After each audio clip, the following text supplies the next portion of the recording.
अधीरा, तुझ्या गोळ्या घेतलेल्या आहेत, डॉक्टरांनी सांगितलेल्या, आणि त्या कधी आणि कशा घ्यायच्या हे सुद्धा मी समजावून घेतलेलं आहे. हा बरं, मी इथे ठेवतो आणि तुझ्यासाठी नारळ पाणी घेऊन येतो, तुला बरं वाटेल. हो बाबा नको, मला नारळ पाणी नको आहे. थोडं पी, बरं वाटेल तुला. मला माहिती आहे नारळ पाण्यामुळे तुझं दुखणं कमी होणार नाहीये, पण तरी सुद्धा थोडं पी. हा, आणि डॉक्टरांनी काय सांगितलंय, उन्हाळ्याचे दिवस आहेत, पाणी जास्तीत जास्त प्या. अधीरा, बाळा अजूनही दुखतंय का ग? थोडं. डॉक्टरांनी पेन किलर दिलेले आहेत. घरी गेल्यावर तू आधी जेवण कर आणि मग त्या गोळ्या घे. बाबा तुम्ही ते चांगले आहात हो. Your so sensitive, so understanding. आणि आई का अशा आहेत? का वागतात त्या माझ्याशी असं? Why does she hate me so much? Huh? काही केलं तरी त्यांची चिडचिड सतत असते, सतत चिडचिड, सतत राग, सतत नेगेटिव्हिटी का असते मला कळतच नाही बाबा. आणि मी असं काय करू म्हणजे त्यांना छान वाटेल? हे बघ अधीरा बाळा, तुझ्या हातामध्ये काही नाहीये. हा सगळा तिच्या व्यक्तिमत्वाचा दोष आहे, तुझी यात काहीच चूक नाही. आतापर्यंत किती टॉलरेट केलं सांगा? केलं ना सगळं टॉलरेट, मग हे असं लिमिट त्यांनी ना सगळ्या लिमिट्स क्रॉस केल्यात. आज हे बाबा मी तुम्हाला सांगते, जर तुम्ही आज आला नसता ना तर मला लागलंय याच्यावर पण त्यांनी विश्वास नसता ठेवला. मला कळतंय अधीरा, आज ती तुझ्याशी अतिशय अतिशय विचित्र वागलेली आहे. मंदाच्या वतीने मी तुझी माफी मागतो बाळा. हा, तुम्ही आईच्या वतीने माफी मागणं बंद करा ना, तुमची कधीच चूक नसते. आणि अधीरा, काय ग बाळा, कशी आहेस तू?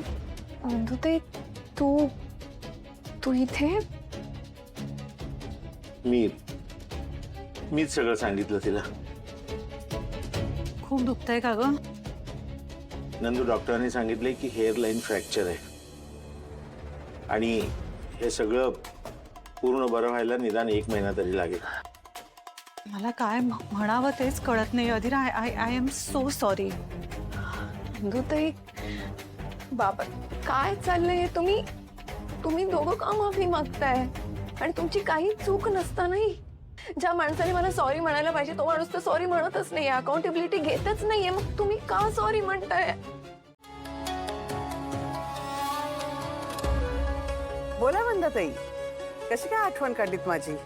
हो ऐका ना, मला कथा खूप मोठी वाट लागली, खूप मोठा प्रॉब्लेम झालाय. हो, इथे खूप मोठी वाट लागलेली आहे. आता काय झालं? तुमच्या जरा लेकीला जरा समजावं. हो, ती माझ्यावरती ना ती केस करायला निघाली. आहो ती डोमेस्टिक व्हायलन्सची केस करते माझ्यावरती, आणि केवढी मोठी शिक्षा असते त्याला. एक मिनिट मला सांगा, नक्की काय झालंय? काही झालं नाही, एवढं मोठं काही झालं नव्हतं. काय झालं होतं तिला मी सांगितलं होतं, जरा तू आहे ना म्हणजे तुला आधी पूस म्हणून. ती म्हणाली मी नाही पुसणार, तर मी स्वतः पुसायला लागले. तर ती मध्ये आली, तर मी तिला म्हटलं नको पुसू. तो धक्कामुक्कीमध्ये माझा धक्का लागला असेल, बाकी काही नाही, पण तिच्या पायाला लागलं. काय? बस एवढं झालं होतं. अहो पण बघा ना, ती केवढं डोमेस्टिक व्हायलन्स म्हणजे खूप मोठा असतो, खूप मोठी शिक्षा असते, जेलमध्ये जायला लागतं. हे माझं वय आहे का हो जेलमध्ये जायचं? सांगा बघू. मी अजून नातवंड नाही बघितली, पतवंड नाही बघितली, ती कसं काय करू काही कळत नाही. समजा तिच्या डोक्यात जरा प्रकाश पाडा प्लीज. तू काही अजिबात टेन्शन घेऊ नकोस, काळजी करू नकोस, ओके? हे बघ, इथे आलीस ना की पटकन रिकवर होशील तू. ती लोक कसली काळजी घेणार आहेत? ते स्वतःची काळजी घेऊ शकत नाही, तुझी काय घेणार? Mamma chill. तू इतकी का पॅनिक होतीयस? नको ना पॅनिक होस. हे बघ मी ओके आहे, काही नाही, फार काही नाही झालंय. थोडा हेअरलाईन फ्रॅक्चर आहे आणि थोड्या दिवसात ओके होणार आहे मी.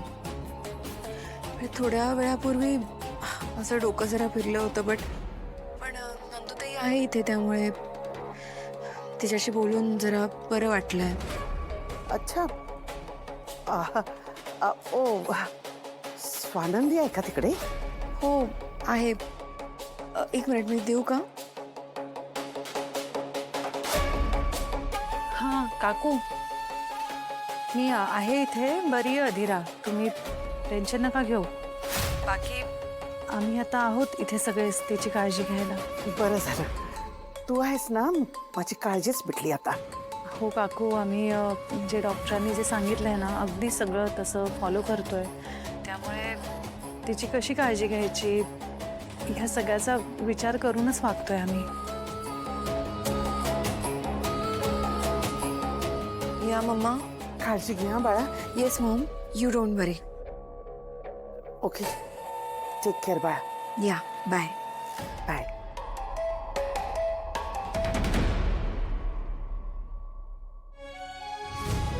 अधीरा,